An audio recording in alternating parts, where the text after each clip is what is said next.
Bueno, hola a todos, estamos en la tercera edición de 5 preguntas en 7 minutos.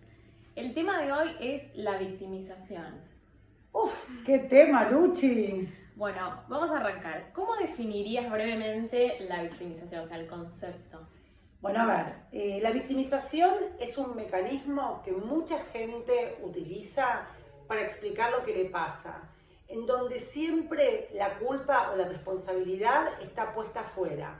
Por ejemplo, siempre termina mal en los trabajos porque todos los jefes son malos, por ejemplo.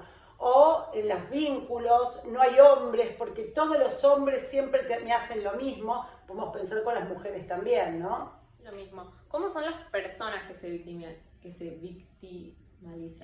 Victimizan. Bueno, a ver, en general las personas que se victimizan son personas que no suelen preguntarse mucho acerca de la posición subjetiva. Son personas que tienen una manera de interpretar la realidad. ¿Por qué? Porque cuando pensamos en la victimización, también lo que hay que pensar es que uno percibe e interpreta en función de su historia, de los mandatos familiares, de cómo fuimos criados, de experiencias vividas. Y son como chips que muchas veces estas personas que se encuentran en esta posición los toman como certezas, entonces no hay dudas. Entonces siempre el otro a mí me hace algo, siempre la culpa o lo malo viene de afuera. ¿Tiene alguna relación con el autoestima? Esto de siempre el lugar de la víctima. A ver, es una muy buena pregunta porque muchas veces las personas que tienen esta posición de víctima son personas muy narcisistas. Y acá vamos a hacer una diferenciación, porque mucha gente piensa que ser muy narcisista es tener una buena autoestima, pero no, porque muchas veces ser narcisista de esta forma tiene que ver con mucha inseguridad, con poca introspección, en realidad con una vanidad yoica, como se dice en psicoanálisis, pero muy vacía. Claro, ¿y cómo hace uno para primero reconocer que tiene siempre este papel de víctima y después para cambiarlo, como para intentar un poco modificar y salir de ese lugar?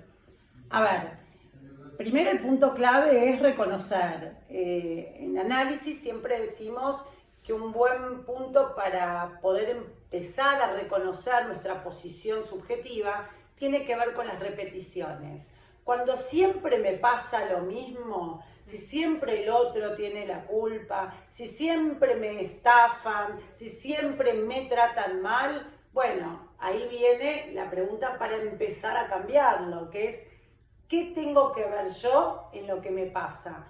¿Por qué? Porque la victimización suele ir de la mano, más que suele, siempre va de la mano de las quejas. Suelen ser personas muy quejosas.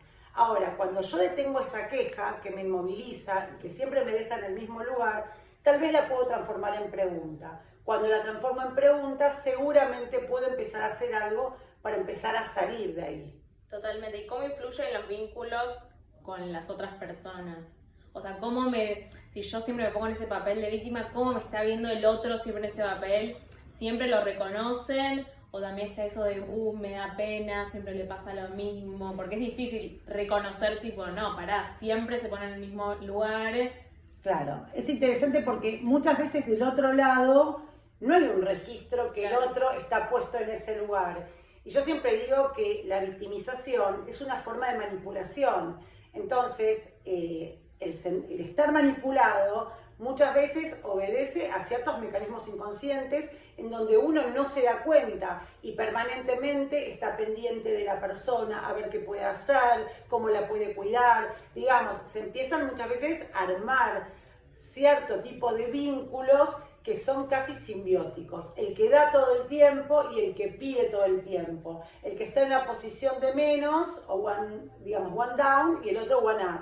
Entonces hay como un goce de los dos. El que todo el tiempo le dan y el que todo el tiempo está proveyendo. Pero muchas veces termina en lo que en algún momento vamos a armar, que es el video de las relaciones tóxicas. Totalmente. Siempre esto de la victimización, ¿tiene una connotación negativa o hay algún momento o en algún aspecto de la vida que te sirva como mecanismo de defensa o esto de ser siempre la víctima?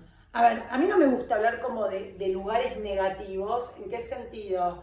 el que tiene esta posición, la mayoría de las veces, excepto un psicópata, no es consciente. Tiene que ver tal vez con modelos aprendidos, con cierta dosis de masoquismo, que es como cierto goce o satisfacción paradójica en el malestar. Entonces, lo que podemos pensar es que es una persona que también sufre, así como sufre el que está del otro lado. Pero, por otro lado, a mí me gusta en esto hacer una distinción. Una persona que sufre violencia de parte de su pareja no se está victimizando, es una víctima, que es diferente al mecanismo de la victimización, que como decíamos al principio, es una manera de explicar por qué nos pasa lo que nos pasa, en donde siempre la culpa está afuera. Ahora, cuando vos sos una víctima, en realidad estás sufriendo por una situación en la cual de la cual no podés salir, y que ahí sí o sí es necesaria la búsqueda de ayuda. Claro, muy difícil como separar el yo soy víctima de algo que me pasó o te estabas victimizando, aparte de la palabra como se usa mucho para cosas que quizás no aplica. Exacto, por eso, Luchita, es tan fundamental poder hacer estas distinciones, y ya si podemos usar nuestras 5 preguntas en 7 minutos como prevención. Si de repente te encontrás en una situación de la cual no podés salir y te dicen que todo el tiempo te quejas, bueno, fíjate cómo podés hacer para transformar esa queja, ya sea en pregunta y por supuesto en búsqueda de ayuda.